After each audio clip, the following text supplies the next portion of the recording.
Hey guys hello everyone, कैसे हैं आप लोग। आज है जी 6 सितंबर। हम डिस्कस करते हैं आज का latest most precious current affair. I hope so कि आप लोगों को बहुत ही बेनिफिट होगा और हर सेशन मेरी तरफ से बहुत प्रीशियस मिलता है आपको, लेकिन आप कोई सेशन मिस मत करिए। डेली बहुत ध्यान से सुने और कोई भी सेशन मिस मत करें।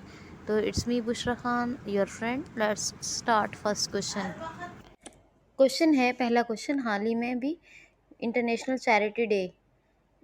चैरिटी डे कब मनाया गया है? तो ये मनाया गया है अभी 5 सितंबर को। 6 सितंबर का सेशन कर रहे हैं हम। 5 सितंबर को अंतर्राष्ट्रीय चैरिटी दिवस मनाया गया है। क्यों? मदर टेरेसा का नाम सबने सुना होगा, उनकी जयंती होती है 5 सितंबर को। ठीक है, तो इसीलिए इंटरनेशनल चैरिटी डे भी 5 सितंबर को मनाया जाता है। और 5 सितंबर को टीचर्स डे भी मनाया गया था। जैसा कि आप लोग जानते हैं, टीचर्स डे और टीचर्स के साथ एक रिलेशन, एक मोहब्बत दुनिया का सबसे बड़ा और माँ बाप की तरह ख़ास रिश्ता है। भले ही टीचर दोस्तों की तरह क्यों ना हो, लेकिन ये भी इम्पॉर्टेंट है। डॉक्टर सर्वपल्ली राधाकृष्णन जी की जयंती पर ये मनाया जाता है। और आपको बता दिया मैंने अभी, इंटरनेशनल चैरिटी डे ये भी 5 सितंबर को। अच्छा, 2 सितंबर को क्या मनाया गया था? मैंने आपको बताया था, अगर आपको याद हो, वर्ल्ड कोकोनट डे। 3 सितंबर को मनाया गया था, मैंने आपको बताया था, इंटरनेशनल स्काई स्क्रैपर डे। और 3 सितंबर को ही एक और बहुत इम्पॉर्टेंट मनाया गया है। क्या है? अंतर्राष्ट्रीय गिद्ध जागरूकता दिवस। अंतर्राष्ट्रीय गिद्ध जागरूकता दिवस। ये गिद्ध जानते हैं ना आप लोग, सभी जानते होंगे। तो जागरूकता भी जानते हैं, जागरूकता क्या, और अंतर्राष्ट्रीय भी जानते हैं। तो ये तो कोई ऐसी चीज़ है नहीं। ठीक है, तो 3 सितंबर को मनाया गया है। अच्छा, गिद्धों के संरक्षण के लिए मनाया जाता है, जागरूक करने के लिए, है ना। तो 3 सितंबर को और 5 सितंबर को, अभी दो बताएं। टीचर्स डे तो आप सभी जानते हैं, और एक और बताया है अभी आपको मैंने जस्ट अभी क्या बताया, इंटरनेशनल चैरिटी डे। जो भी सामाजिक कल्याणकारी काम है समाज के लिए, उनमें हिस्सा लेने के लिए ये मनाया जाता है। आई होप सो कि क्लियर हो गया होगा। क्वेश्चन है, बी शेख अली का निधन हो गया। ये कौन है? बी शेख अली, ये एक बहुत ही फेमस हिस्टोरियन थे और गोवा एंड मैंगलोर यूनिवर्सिटीज़ के ये फर्स्ट वाइस चांसलर थे। तो मैंगलोर एंड गोवा यूनिवर्सिटी के फर्स्ट वाइस चांसलर रहे और बहुत ही फेमस हिस्टोरियन थे बी शेख अली। अभी इनकी डेथ हो गई। नेक्स्ट क्वेश्चन है, हाल ही में अभी मुशफ़िक़ुर रहमान, क्या नाम है? मुशफ़िक़ुर रहमान ने संन्यास, क्या है? मुशफ़िक़ुर, एक होता है नाम शफ़ीक होता है, एक होता है मुशफ़िक़ होता है। ठीक है, तो मुशफ़िक़ुर रहमान ने अभी संन्यास की, T20 इंटरनेशनल से संन्यास की घोषणा की है। ये किस देश के हैं? तो मुशफ़िक़ुर रहमान ये बांग्लादेश के हैं और ये बहुत ही फेमस प्लेयर हैं, विकेट कीपर हैं। और अभी इन्होंने T20 इंटरनेशनल से संन्यास की घोषणा कर दी है। आपको बताया था तमीम इकबाल ने भी T20 इंटरनेशनल से संन्यास की घोषणा कर दी है। और दूसरा फैक्ट ये बताया कि इन्होंने ODI में 8000 रन, सबसे ज़्यादा रन बनाए हैं, ये बताया था। और आपको ये भी बताया था कि मुस्तफ़िज़ुर रहमान जो है वो उच्चायुक्त बने हैं अपने इंडिया में बांग्लादेश की तरफ से। और बांग्लादेश ने अपना जो एम्बेसडर बनाया है, अपने इंडिया ने जो एम्बेसडर बनाया अपना बांग्लादेश में, कहाँ? बांग्लादेश में, वो प्रणय वर्मा को बनाया है। तो याद रखना, प्रणय वर्मा बांग्लादेश में बने इंडिया के, और इंडिया में जो बांग्लादेश के बने हैं वो कौन है? मुस्तफ़िज़ुर रहमान। ये सब आप बातें याद रखेंगे। तो मिताली, बंधन और मैत्री, 3 एक्सप्रेस चल रही है इंडिया और बांग्लादेश के बीच में। मिताली, मैत्री और बंधन। 2 साल के पूरे 2 साल के बाद बस सेवा शुरू हुई। ठीक है, कहाँ? 2 साल के बाद बांग्लादेश और इंडिया के बीच मैत्री ब्रिज, ये भी इंडिया और बांग्लादेश की। और 17वां फिल्म महोत्सव जब हुआ था, तो कंट्री ऑफ फोकस का दर्जा मुंबई में, जो 17वां मुंबई फिल्म फेस्टिवल हुआ था, उसमें जो कंट्री ऑफ फोकस का दर्जा था वो किसको मिला? बांग्लादेश को। शेख हसीना प्रधानमंत्री, अब्दुल्ला अहमद कौन? ये प्रेसिडेंट है इसके। ढाका कैपिटल, टका करेंसी, ढाका टका याद रखने हैं। ठीक है, याद रखेंगे। नेक्स्ट क्वेश्चन है, हाल ही में अभी हाल ही में अभी स्वामी विवेकानंद जी की पहली प्रतिमा का अनावरण कहाँ होने जा रहा है, या कहाँ हुआ है, सॉरी, स्वामी विवेकानंद जी की पहली प्रतिमा का अनावरण कहाँ यानी किस देश में किया गया है। मैं अंतर्राष्ट्रीय स्तर पे बात कर रही हूँ।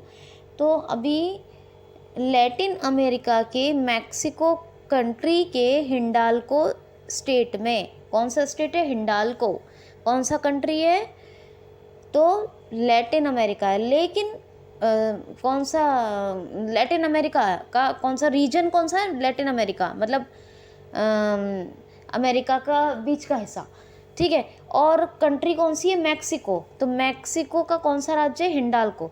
तो कंट्री मैक्सिको, लैटिन अमेरिका, और स्टेट कौन सा, हिंडाल्को। यहीं पर जो हमारे लोकसभा स्पीकर हैं ओम बिरला साहब, कौन, ओम बिरला, इन्होंने एक क्या कहेंगे उसको इंग्लिश में, मैं भूल गई, मुझे याद था, स्वायत्त यूनिवर्सिटी हिंदी में कहेंगे, लेकिन मुझे याद था इंग्लिश में भी, तो मैं भूल गई। बहरहाल वहाँ पर एक यूनिवर्सिटी में क्या बोलते हैं उसको,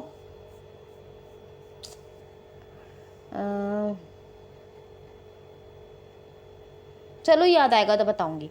बहरहाल एक स्वायत्त, यानी स्वायत्त से सब समझते ही होंगे, और इंग्लिश में भी बताऊंगी, मुझे याद आएगा अभी। तो उस यूनिवर्सिटी में Hindalco state, Mexico, Latin America में स्वामी विवेकानंद जी की पहली प्रतिमा स्थापित की है हमारे लोकसभा स्पीकर स्वामी विवेकानंद की प्रतिमा किसने, लोकसभा स्पीकर ने।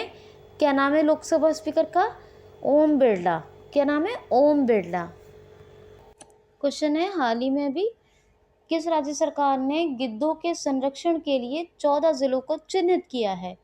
क्वेश्चन क्या है, किस राज्य सरकार ने गिद्ध समझते हैं ना, अभी मैंने बताया है। तो गिद्धों के, एक तो होता है बड़ा चील, एक होते हैं गिद्ध, है ना, क्या बोलता है, ईगल एक होती है चील, और एक होते हैं गिद्ध, है ना।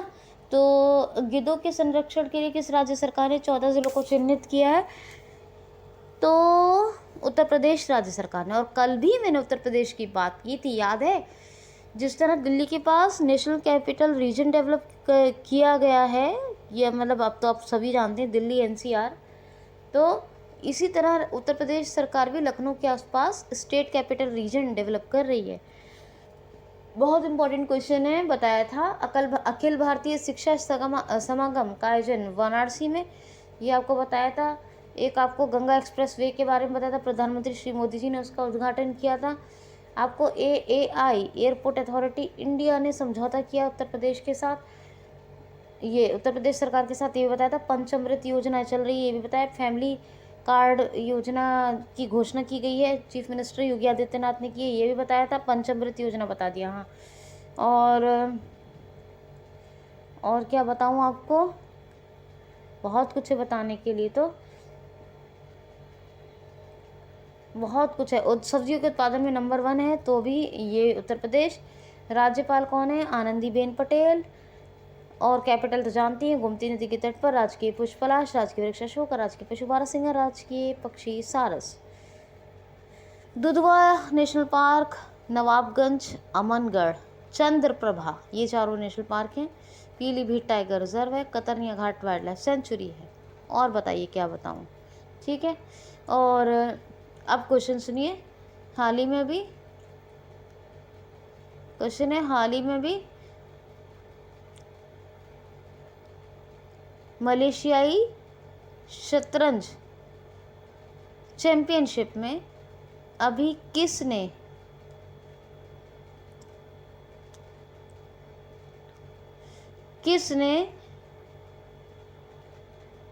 मेडल जीता है। क्या है क्वेश्चन, हाल ही में मलेशियाई शतरंज चैंपियनशिप में किसने अभी गोल्ड मेडल प्राप्त कर लिया है, तो अनिष्का बयानी।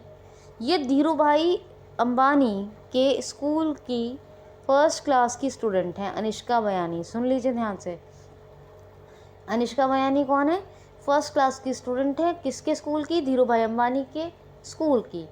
और इन्होंने जो मलेशियाई शतरंज चैंपियनशिप है, इसके अंडर 6 वर्ग में, किसमें, अंडर 6 वर्ग में गोल्ड मेडल जीत लिया है। समझ में आ गई बात, आई होप सो बहुत अच्छे से आई होगी। हाँ, एक मिनट और। हाँ, जस्ट क्वेश्चन लेने से पहले एक बात सुनिए। उत्तर प्रदेश में अभी दवाओं अवैध शराब और अवैध दवाओं के रोक लगाने के लिए, यानी इलीगल जो मेडिसिन का धंधा होता है और बनती है मेडिसिन, और अवैध शराब, इस पर रोक लगाने के लिए एंटी नारकोटिक्स फोर्स का गठन किसने किया? उत्तर प्रदेश राज्य सरकार ने। बताया है मैंने आपको। और एक और बात बहुत इम्पॉर्टेंट है, night safari and biodiversity park किसका? उत्तर प्रदेश का। कहाँ बन रहा है? लखनऊ में। ये तो फैक्ट्स भी याद रखिएगा। अब क्वेश्चन सुनिए। हाल ही में अभी भारतीय जहाजरानी निगम के चीफ मैनेजिंग डायरेक्टर कौन नियुक्त किए गए हैं? हाल ही में अपने राष्ट्रीय जहाजरानी निगम लिमिटेड यानी भारतीय जहाजरानी निगम लिमिटेड के चीफ मैनेजिंग डायरेक्टर CMD कौन नियुक्त किए गए हैं? तो अपॉइंट हुए हैं BK त्यागी। ये मोस्ट इम्पॉर्टेंट अपॉइंटमेंट है, और हर अपॉइंटमेंट जो मैं बताती हूँ मोस्ट इम्पॉर्टेंट है। आंसर नहीं याद रखेंगे, वीडियोस को रिवीजन नहीं करेंगे, रोज़ नहीं सुनेंगे तो फंस जाएंगे, ठीक है? इसलिए याद रखेंगे BK त्यागी। नेक्स्ट क्वेश्चन है, हाल ही में अभी अहमदाबाद में 36वें राष्ट्रीय खेलों के लिए शुभांकर और गान किसने लॉन्च किया है? हाल ही में अहमदाबाद में 36वें राष्ट्रीय खेलों का शुभांकर यानी मैस्कॉट और गान यानी सॉन्ग किसने लॉन्च किया है? तो अपने केंद्रीय मंत्री अमित शाह साहब ने। किसने? केंद्रीय मंत्री अमित शाह साहब, यानी केंद्रीय गृह मंत्री हैं, होम मिनिस्टर हैं, सेंट्रल गवर्नमेंट के हैं, होम मिनिस्टर हैं, ठीक है? अमित शाह साहब ने लॉन्च किया 36वें राष्ट्रीय खेलों के लिए शुभांकर एवं गान। नेक्स्ट क्वेश्चन है, हाल ही में अवर ग्रेट नेशनल पार्क्स, ये एक डॉक्यूमेंट्री है। इसमें किसको अपनी आवाज़ देने के लिए एमी अवार्ड से सम्मानित किया गया है? अवर ग्रेट नेशनल पार्क्स डॉक्यूमेंट्री के लिए किसको अपनी आवाज़ देने के लिए एमी अवार्ड से सम्मानित किया गया है? तो बराक ओबामा को। जी हाँ, बराक ओबामा, ये USA के फॉर्मर प्रेसिडेंट थे, और इन्होंने अपनी वॉइस दी है किसमें? एक डॉक्यूमेंट्री है। कौन सी डॉक्यूमेंट्री? कौन सी बताइए? अवर ग्रेट नेशनल पार्क्स। और ये नेटफ्लिक्स की डॉक्यूमेंट्री है। किसकी? नेटफ्लिक्स की। तो इस अवर ग्रेट नेशनल पार्क्स, क्या अवर ग्रेट नेशनल पार्क्स नेटफ्लिक्स की डॉक्यूमेंट्री है, इसमें अपनी वॉइस देने के लिए एमी अवार्ड से सम्मानित किया गया है अभी अमेरिका के राष्ट्रपति जो थे पहले, कौन? बराक ओबामा को। डोनाल्ड ट्रंप से पहले थे, उससे भी पहले। हाँ, किसको? बराक ओबामा को। कब थे एग्जैक्ट में याद है मुझे, थे, ठीक है? ईयर कब से कब तक थे थोड़ा सा मैं भूल गई हूँ, मतलब कब तक थे, ठीक है, लेकिन कब से थे ये भूल गई मैं, ठीक? तो वो उससे पता चल जाएगा, तो इतना ज़रूरी भी नहीं है। तो बराक ओबामा साहब को मिला है, ठीक है, एमी अवार्ड। क्वेश्चन है, हाल ही में किस राज्य में घटियाना द्वेण नामक केकड़े की प्रजाति खोजी गई है? हाल ही में किस राज्य में नई केकड़े की प्रजाति, कौन सी? घटियाना द्वेण। दोबारा सुन लीजिए, हाल ही में किस राज्य में घटियाना घटिया से घटियाना याद रख लीजिए, चलिए, घटियाना द्वेण केकड़े की नई प्रजाति खोजी गई है? तो कर्नाटक में खोजी गई है। धांधेली टाइगर रिजर्व, अंधेरी टाइगर रिजर्व, काली टाइगर रिजर्व, बनेरघट्टा, बांदीपुर, कुद्रेमुखा, नगरहोल, अंशी, ये नेशनल पार्क। डोलुकुनिता यक्षगढ़, ये डांसेस हैं। बेंगलुरु कैपिटल है। बसवराज बोम्बे चीफ मिनिस्टर हैं। गवर्नर थावरचंद गहलोत, इतना याद रखिए। और बहुत ही इंपॉर्टेंट फैक्ट्स मैंने आपको कर्नाटक के बताएं, ठीक है? सोचिए, वैसे मैं भी बताऊंगी ये भी, लेकिन मैं हमेशा बताती हूँ, रिवाइज कीजिए। नेक्स्ट क्वेश्चन है, हाल ही में अभी Dutch grand prix 2022, grand prix का क्वेश्चन है, ध्यान से सुनिए। डच ग्रैंड प्रिक्स 2022 किसने जीत ली है? तो मैक्स वर्स्टेपन ने। अब आप सुनिए, Dutch grand prix 2022 max Verstappen ने जीती है, 2022 की डच ग्रैंड प्रिक्स। अच्छा, सर्जियो पेरिस ने कौन सी जीती थी? तो उन्होंने ब्रिटिश ग्रैंड प्रिक्स जीती थी 2022 की, यानी 2022 की ब्रिटिश ग्रैंड प्रिक्स। अच्छा, नहीं, इन्होंने जीती थी मोनाको ग्रैंड प्रिक्स, माफ़ कीजिए, सर्जियो पेरेस ने कौन सी जीती थी 2022 की? Monaco grand prix. कौन सी? मोनाको ग्रैंड प्रिक्स किसकी? 2022 की, याद रखना। मोनाको सर्जियो पेरेस, तो SM कर लो, ठीक है, 2022 की। ब्रिटिश ग्रैंड प्रिक्स 2022 किसने जीती थी? तो ब्रिटिश ग्रैंड प्रिक्स 2022 ये जीती थी कार्लोस सेंज। किसने? कार्लोस सेंज ने। तो कार्लोस सेंज या सैंग कह सकते हैं, कार्लोस सैंग, इन्होंने जीती थी 2022 की ब्रिटिश ग्रैंड प्रिक्स, 2022 की ब्रिटिश ग्रैंड प्रिक्स, कार्लोस सैंग या सेंज कह सकते हैं। अच्छा, अब सर क्या नाम है, सर्जियो पेरेस की बात हो गई, मोनाको। हाँ, और सेबेस्टियन बेटल ने अभी किससे संन्यास लिया है? तो ग्रैंड प्रिक्स से संन्यास की घोषणा कर दी है सेबेस्टियन बेटल ने। अब बचती है, क्या आपको बताया, डच ग्रैंड प्रिक्स, ये इन्होंने मैक्स वर्स्टेपन ने जीती। एमेंगलिया रोमांगना ग्रैंड प्रिक्स 2022 किसने जीती? तो एमेंगलिया रोमांगना ग्रैंड प्रिक्स 2022, 2022 की एमेंगलिया रोमांगना ग्रैंड प्रिक्स, ये भी मैक्स वर्स्टेपन ने जीती है। और एक फ्रेंच ग्रैंड प्रिक्स 2022 यानी 2022 की फ्रेंच ग्रैंड प्रिक्स, ये किसने जीती है? तो ये भी मैक्स वर्स्टेपन ने जीती है। तो इनका ऐसे याद रखिए, आप याद रखेंगे एमेंगलिया रोमांगना ग्रैंड प्रिक्स, तो D से डच, ED और F से फ्रेंच। EDF 2022 मैक्स वर्स्टेपन ने जीती है। क्या EDF 2022 मैक्स वर्स्टेपन ने? सर्जियो पेरेस का नाम आएगा, मोनाको से जोड़ देंगे।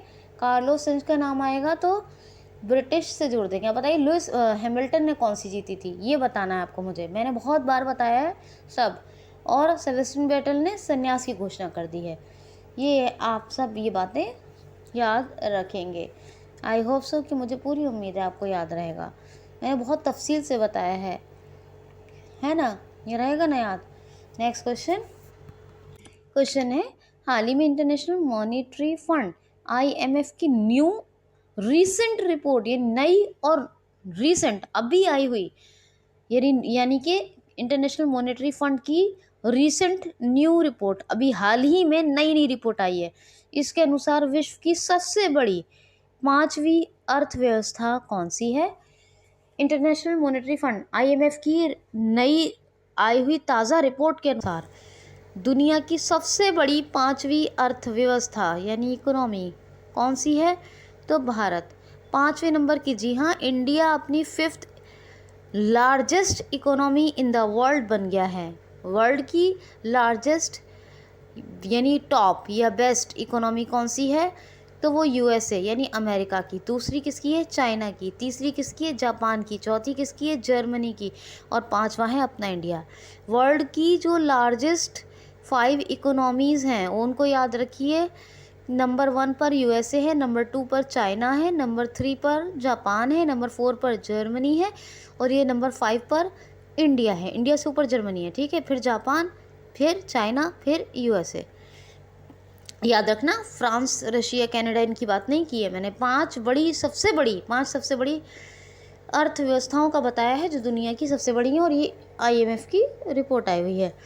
अभी आपको मैंने इसके सचिव के बारे में बताया था, इंडिया में जो बने थे इसकी, और इसके बारे में मैंने आपको उसके क्रिस्टलियाना जॉर्जिएवा का नाम बताया, ये वाशिंगटन DC 1945, ये सब चीज़ें मैंने आपको बताई हुई हैं।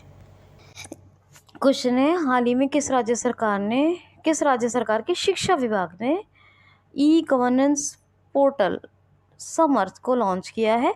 तो उत्तराखंड राज्य सरकार ने अभी उत्तराखंड का जो शिक्षा विभाग है उन्होंने E-गवर्नेंस पोर्टल लॉन्च किया, क्या नाम है? समर्थ। तो E-गवर्नेंस समर्थ पोर्टल ये अभी किसने? उत्तराखंड राज्य के शिक्षा विभाग ने लॉन्च किया है। उत्तराखंड के मैंने बहुत से फैक्ट्स बताए हैं। भगवंत मान, ये तो पंजाब के हैं, भगवंत मान क्या नाम है इनका? Pushkar Singh Dhami chief minister. Governor कौन है? ये है लेफ्टिनेंट जनरल गुरमीत सिंह। और Dehradun capital Gairsain summer capital है। जिम कॉर्बेट यहाँ का भारत का सबसे पुराना नेशनल पार्क है। हेली इसका नाम था। फूलों की घाटी यही है। साइलेंट वैली केरल में है। ठीक है, बहुत डिटेल में नहीं जा रहे हैं, बहुत टाइम हो जाएगा। अभी और क्वेश्चन ले लेते हैं। नेक्स्ट क्वेश्चन है, हाल ही में पुंडीकोटी दत्तू योजना का ब्रांड एम्बेसडर किसको बनाया गया है? तो मैंने अभी आपसे एक बात कही थी कि अभी मैं कुछ फैक्ट्स और बताऊंगी कर्नाटक के, और हमेशा बताती रहती हूँ, याद रखना। ये बहुत बहुत बहुत चर्चा में है, पुंडीकोटी दत्तू योजना, और ये कर्नाटक राज्य सरकार ने शुरू की है। ये है क्या? गौशाला से गाय गोद लेने के लिए है। और जब भी मैं कर्नाटक का क्वेश्चन बताती हूँ, पुंडीकोटी दत्तू योजना के बारे में ज़रूर बताती हूँ। पुंडीकोटी दत्तू योजना, तो इसके ब्रांड एम्बेसडर बनाए गए हैं कन्नड़ अभिनेता हैं, क्या नाम है? किज्जा सुदीप। तो किज्जा सुदीप, किज्जा नाम है वैसे, किज्जा सुदीप। तो वो उनको क्यों बनाया गया है ब्रांड एम्बेसडर? ताकि इस योजना के लिए लोगों को प्रेरित करें, जागरूक करें कि भाई आओ गौशाला से गायों को गोद लो। गोद लेने का मतलब गोद नहीं ले लेंगे। गोद लेने का मतलब उनका पालन पोषण पूरा खर्चा उठाएंगे। तो गाय जितनी भी हैं गौशालाओं में, उन्हें लोग गोद लें, उनका खर्च उठाएं, तो अपने बच्चों की तरह। यही है ये पुंडीकोटी दत्तू योजना। इसके नए ब्रांड एम्बेसडर कौन बने हैं? तो किज्जा सुदीप, कर्नाटक की है ये। आपको पता था SBI ने स्टार्टअप के लिए पहली समर्पित शाखा कहाँ खोली है? बेंगलुरु में, कर्नाटक में। बताया था भी कैपिटल है। आपको बताया था अपनी तरह का पहला ब्रेन हेल्थ सेंटर कौन सा? अपनी तरह का पहला ब्रेन हेल्थ सेंटर, ये इंडिया का। ये कहाँ? ये भी जो है कर्नाटक में खोला गया है। प्रधानमंत्री मोदी जी ने इसका उद्घाटन किया है। 2% आरक्षण दिया जाएगा सरकारी नौकरियों में, खेलों में खिलाड़ियों को। ये भी आपको बताया था मैंने। ट्रांसजेंडर्स को भी पुलिस में भर्ती में आरक्षण मिलेगा, ये भी बताया था। और जी कौन सी है? हाँ, स्वामी विवेकानंद युवा शक्ति योजना, ये भी कहाँ? ये भी वहाँ चल रही है कर्नाटक में। और भी मैंने आपको बहुत सी योजनाएं बताई हैं, तो सबको आप रिवाइज करके रखो, ध्यान रखो। नेक्स्ट क्वेश्चन है, हाल ही में जापान और मंगोलिया की आधिकारिक यात्रा पर अभी कौन गए हैं, या कौन से मंत्री गए हैं? तो हमारे डिफेंस मिनिस्टर हैं राजनाथ सिंह साहब। ये अभी ऑफिशियल विजिट पर गए हैं जापान और मंगोलिया। कौन? डिफेंस मिनिस्टर हैं राजनाथ सिंह। नेक्स्ट क्वेश्चन है, हाल ही में अभी when the heart speaks memorial of cardiologist, क्या नाम है? When the heart speaks memorial of cardiologist, ये बुक किसने लिखी है? तो ये लिखी है डॉक्टर उपेंद्र कौल ने। डॉक्टर उपेंद्र कौल का नाम याद रखना है। और ये बुक का नाम when the heart speaks memoir of cardiologist, ये बुक का नाम भी याद रखना है। कल आपको बताया था एक Indian retro banking 75 years of Indian independence, इसके बारे में बताया था आपको। वो कल किसने लिखी थी? वो उसका भी रिवीजन कर लीजिएगा, वो भी इम्पॉर्टेंट बुक है। और जितनी भी बुक्स बताई जा रही है ना आपको, इनमें से एक क्वेश्चन आपको मिलना है। तो ये था आज 6 सितंबर का सेशन। कैसा लगा? आई होप सो बहुत ही अच्छा लगा होगा। लाइक शेयर कमेंट ज़रूर करें जहाँ भी होते हैं। सेशन को मिस भी मत करें, बिल्कुल भी don't miss any session. Listen with carefully on daily basis, और सब्सक्राइब कर लें, QCL को रिक्वेस्ट है मेरी। और डेली अपडेट्स के लिए बेल आइकन को हिट कर लें। तो take care of yourself. Okay guys, thanks for watching.